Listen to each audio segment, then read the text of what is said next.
Владимир Здорович, рад вас видеть и хочу поздравить, конечно, с победой на выборах. 54 с лишним, да, 54,7% вы набрали, при явке 70%. Хороший результат, я вас поздравляю. Да, собственно говоря, большой новизны для вас нет, вы уже давно работаете и были вице-президентом, да, это знаю, что избирательная кампания шла так достаточно бурно, с эмоциями. Ну, главное, что народ пришел, люди высказали свои пожелания, предпочтения. Вы знаете, безусловно, и о особом характере отношений между Россией и Абхазией. Знаете о проблемах, которые стоят и которые нужно решать, и решения которых люди ждут. Будем работать. Я вас еще раз поздравляю, желаю всего самого доброго. Спасибо большое. Уважаемый Владимир Владимирович, спасибо большое за сегодняшнюю встречу. Безусловно, в первую очередь хотел бы отметить, что именно благодаря вашей поддержке народа Абхазии и республики в целом сегодня Абхазия имеет возможность развиваться, выстраивать свои экономические отношения главным образом с Российской Федерацией.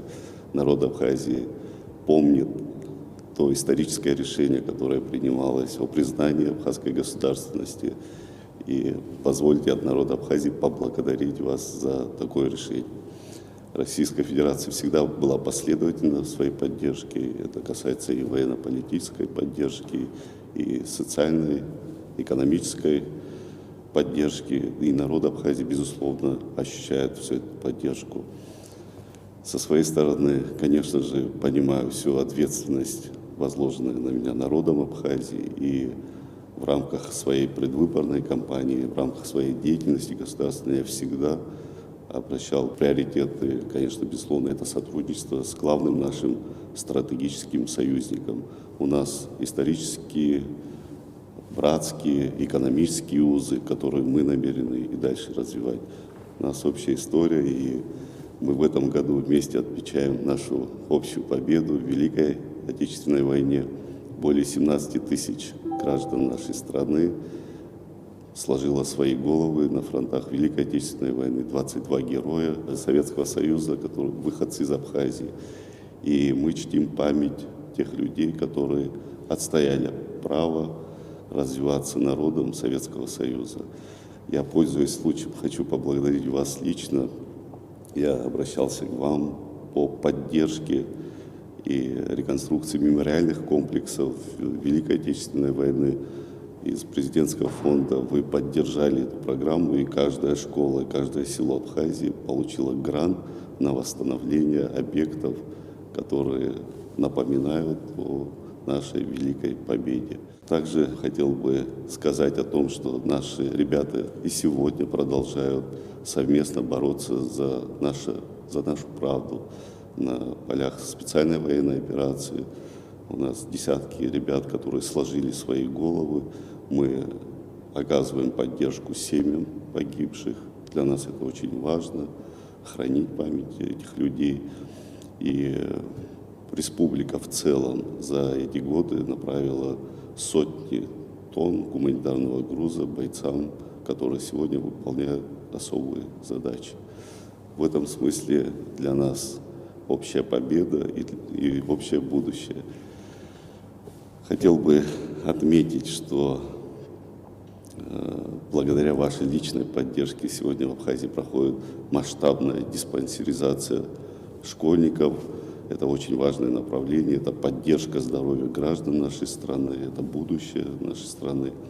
Также оказывается поддержка в рамках энергосистемы Абхазии. Благодаря вашей личной поддержке я бы хотел просто напомнить о том, что буквально в конце предыдущего года Абхазия из-за дефицита электроэнергии была вынуждена ввести верные ограничения до 11 часов в сутки.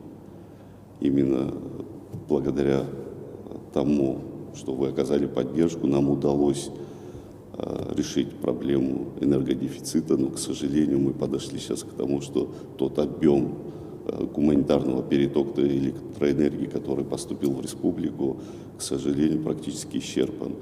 Пользуясь случаем, я хотел бы обратиться к вам за поддержкой до окончания энергодефицита, это ориентировочно до середины апреля, поддержать Абхазию дополнительным объемом гуманитарного перетока для решения тяжелых, острых проблем для нашей страны. Хорошо, это сделаем. Спасибо большое. С вашего позволения, акцентировал бы свое внимание еще на двух темах, которые очень существенны для нас.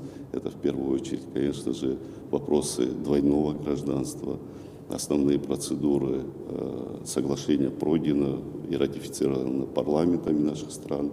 Остается определить механизм, который позволит фактически начать предоставление двойного гражданства, российского гражданства гражданам Республики Абхазия. Вы знаете, что благодаря вашей поддержке такого рода решение было принято, и более 70% граждан нашей страны являются гражданами Российской Федерации. Есть люди, которые не успели воспользоваться такого рода возможностями. Если такая возможность есть, мы бы хотели бы, чтобы такая программа была реализована. Да, мы продолжим. Она, в принципе, это подготовлена, мы продолжим ее реализацию. Спасибо большое. И соответствующие просто я там указания с коллегам направлю, и они вместе с вами доработают вопросы, которые, может быть, еще требуют внимательного к ним отношения, но мы продолжим эту работу. Спасибо, благодарю. И еще один вопрос, который буквально тревожит граждан нашей страны. С 1 апреля вступает в силу новое законодательство, в соответствии с которым наши граждане, пересекающие границу автотранспортным средством, к сожалению, они не смогут попадать на территорию Республики Абхазия.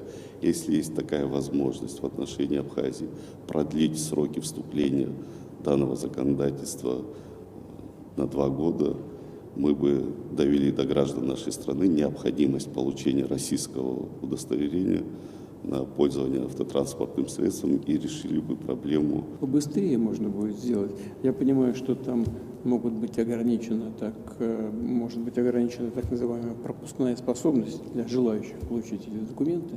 Но я попрошу Министерство внутренних дел, они проработают вместе с вами и просто увеличат количество таких вот пунктов и количество личного состава, сотрудников, которые помогли бы вам это оформить, не растягивая на годы вперед, а в более короткие сроки. Но мы это сделаем. Спасибо большое. Благодарю вас. Договорились. Поздравляю вас еще. Спасибо большое.